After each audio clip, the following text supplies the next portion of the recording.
नमस्कार साथियों, UPSC master में आपका स्वागत है। मित्रों, राष्ट्रीय आंदोलन अलग अलग विचारधाराओं व कार्य पद्धतियों में कई करवट पलटा। पहली करवट को मितवादी या नरमपंथी या उदारवादी विचारधारा के नाम से जाना जाता है, परंतु 19वीं सदी के अंत व 20वीं सदी के आरंभ में कुछ ऐसी घटनाएं घटी जिस कारण मितवादी विचारधारा के स्थान पर उग्रवादी विचारधारा का उद्भव हुआ, जिस पर हम लगातार चर्चा कर रहे हैं। इस वीडियो में हम जानेंगे उन उग्रवादियों की विचारधारा व कार्य पद्धति। मेरा नाम है मनोज तुष्यान और आप मुझे फॉलो कर सकते हैं फेसबुक, इंस्टाग्राम और ट्विटर पर भी। मित्रों, आवेदन निवेदन की नीति में निमग्नता ने देश और स्वयं कांग्रेस के अंदर एक प्रकार का असंतोष पैदा कर दिया था और उसी असंतोष का नेतृत्व लाल, बाल और पाल कर रहे थे, जो उग्रवादी चरण के प्रमुख नेता भी थे। इसके अलावा रविंद्रनाथ टैगोर, स्वामी विवेकानंद, श्रद्धानंद, ये सभी भी कांग्रेस को आड़े हाथों ले रहे थे। इनका ये कहना था कि जो उदारवादी हैं सब बकवासबाजी हैं। रानाडा के द्वारा जो सुधार आंदोलन चलाए जा रहे थे पूना सार्वजनिक सभा में, उन्हें भी इन्होंने अस्वीकार कर दिया था और उनको सब बकवासबाजी कह दिया था। 1895 में तिलक व उनके सहयोगियों ने रानाडे व गोखले से पूना सार्वजनिक सभा छीन ली थी, जिसके बाद रानाडे ने दक्कन एजुकेशन सोसाइटी की स्थापना की थी। 1897 में 3 ऐसी घटनाएं घटी थी जिससे राष्ट्रीय आंदोलन करवट लेने के मोड़ में आ गया था। पहली घटना घटी थी कि पूना में फिरंगी सैनिकों ने भारतीयों पर अत्याचार किए थे। इसी के विरोध में जब केसरी पत्र में बाल गंगाधर तिलक ने चिंगारी की भावना प्रज्वलित की युवाओं में, तो उन्होंने रैंड और आयर्स नाम के जो अधिकारी थे ब्रिटिश सरकार के, उनकी हत्या कर दी थी। और अकाल पर इसी दौरान वेल्बी कमीशन का गठन किया गया था और उसके सामने साक्ष्य देने के लिए गोपाल कृष्ण गोखले लंदन गए थे।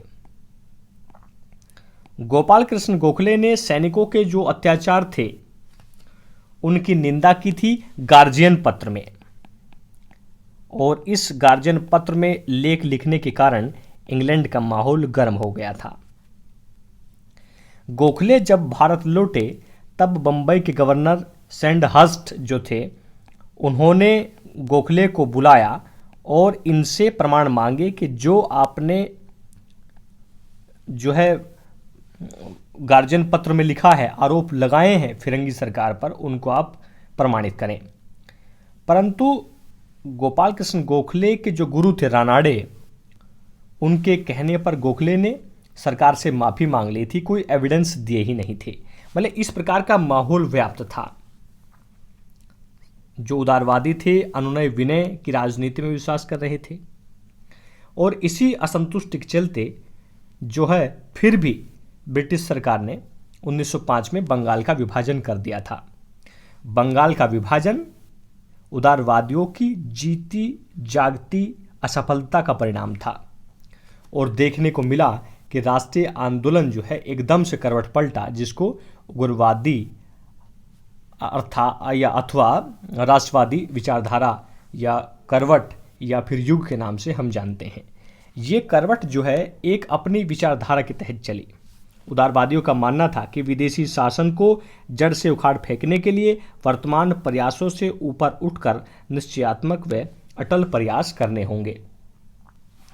इन्होंने जनता की शक्ति को पहचानने और आंदोलनों में जनता को शामिल किए जाने का पक्ष रखा। जो उग्रवादी थे विदेशी सत्ता द्वारा जो है कोई भी सुधार स्वीकार नहीं करते थे, ये जो है उससे घृणा ही करते थे।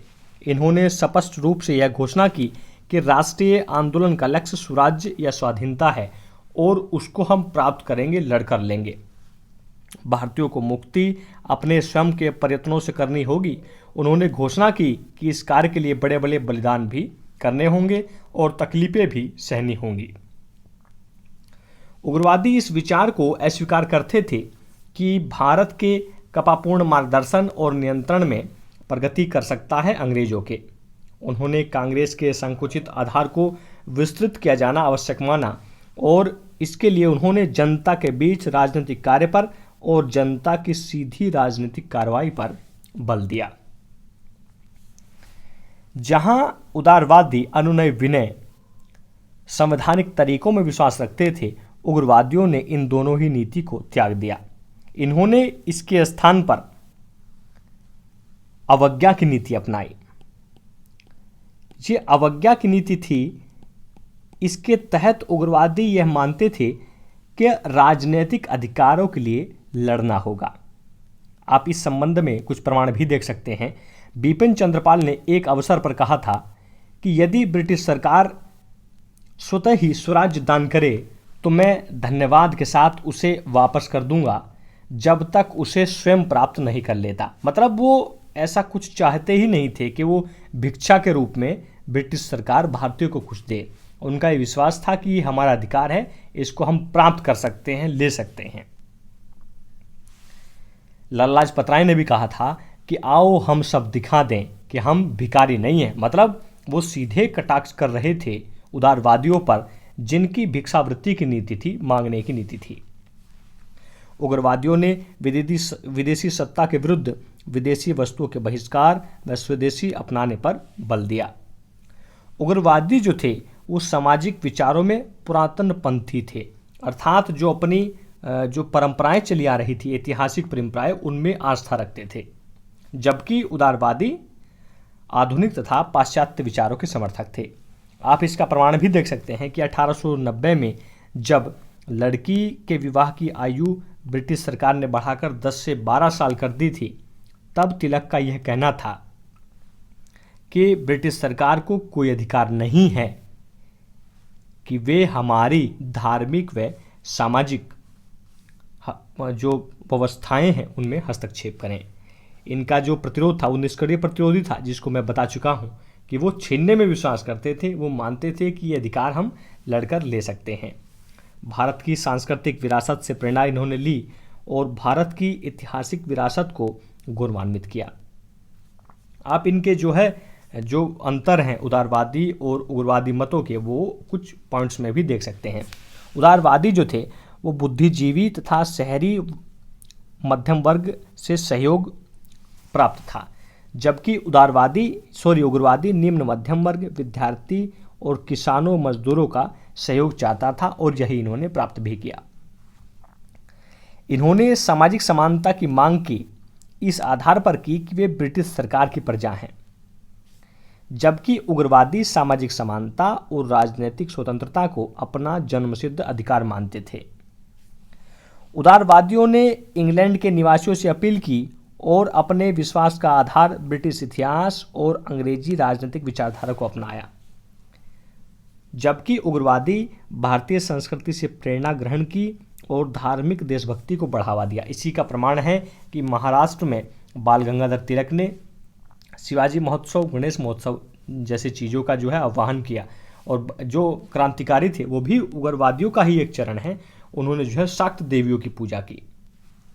उदारवादी अनुनय विनय संवैधानिक तरीकों का प्रयोग स्वदेशी के पक्षधर थे, लेकिन बहिष्कार को राजनीतिक हथियार के रूप में इस्तेमाल नहीं करना चाहते थे, जबकि उग्रवादी स्वदेशी बहिष्कार और निष्क्रिय प्रतिरोध जैसे माध्यमों का प्रयोग करके स्वराज्य चाहते थे। इन्होंने अनुनय विनय की नीति को भिक्षावृत्ति की संख्या दी थी। जहां उदारवादी हिंदू मुस्लिम एकता पर बल दिया करते थे और राजनीति को धर्मनिरपेक्ष चाहते थे, वहीं उग्रवादी हिंदू गौरव के पुनरुत्थान पर बल दिया करते थे। ये दौर था, मतलब स्थिति ऐसी थी कि जो कांग्रेस थी, कांग्रेस की स्थिति एक राष्ट्रीय रह ही नहीं गई थी। इसी वजह से ये देखने को मिला कि राष्ट्रीय आंदोलन में उदारवाद के स्थान पर उग्रवाद आया। आप उस दौरान की घटना भी देख सकते हैं कि 1903 के कांग्रेस अधिवेशन में सुंदर रमन अय्यर ने भाग लिया था, प्रमुख नेता थे। उन्होंने कहा था, लिखा है कि कांग्रेस स्वयं को राष्ट्रीय कहती है परंतु वह नहीं है। यह तो पूर्णतः राजभक्त संस्था है। इसी राजभक्ति के दौर में चली, परंतु ब्रिटिश सरकार ने फिर भी कोई नहीं सुनी और इसी राजभक्ति के चलते फिर भी जो है ब्रिटिश सरकार ने बंगाल का विभाजन कर दिया, जो अपने आप में इनकी जो हार का जीता जागता परिणाम था। मित्रों, 1907 में कांग्रेस का विभाजन हो गया। विभाजन के बाद ब्रिटिश सरकार जो है वो दमन पर उतर आई और उग्रवादी नेताओं का दमन कर दिया गया। लाल बाल पाल जो इनके अग्रणी नेता थे वो जो है या तो जेल भेज दी गई या वो भूमिगत हो गए। परंतु जो राष्ट्रीय आंदोलन थी उसकी विचारधारा का आधार यही बना रहा। यही कारण है कि ये जो प्रमुख नेता थे ये भूमिगत थे, राजनीतिक पटल पर नहीं थे, परंतु फिर भी नई करवट से मेरा तात्पर्य है गांधी जी के आगमन तक राष्ट्रीय आंदोलन के जो करवट है वो उग्रवादी युग के नाम से जानी जाती है। मुझे आशा है कि इस वीडियो ने आपके डाउट्स क्लियर किए होंगे। उदारवादियों और उग्रवादियों की विचारधाराओं और कार्य पद्धतियों में जो अंतर है, ये जो चैप्टर है ये प्रारंभिक परीक्षा के दृष्टिकोण से भले ही महत्वपूर्ण ना हो, परंतु मुख्य परीक्षा के दृष्टिकोण से विशेष महत्वपूर्ण है। और आपके सामने एक अभ्यास प्रश्न भी है मुख्य परीक्षा से संबंधित ही, ये देखिए आप ध्यान से। उदारवादियों व उग्रवादियों की विचारधारा व कार्य पद्धति में प्राय असमानता देखने को मिलती है, परंतु इनके उद्देश्य समान ही थे। टिप्पणी कीजिए 250 शब्द आप जो है कमेंट बॉक्स में लिख दीजिए और जो है हम चेक करेंगे और आपको जो है इस संबंध में सुझाव भी देंगे। और थैंक्स फॉर वाचिंग। जय हिंद, जय भारत, महाशक्ति भारत।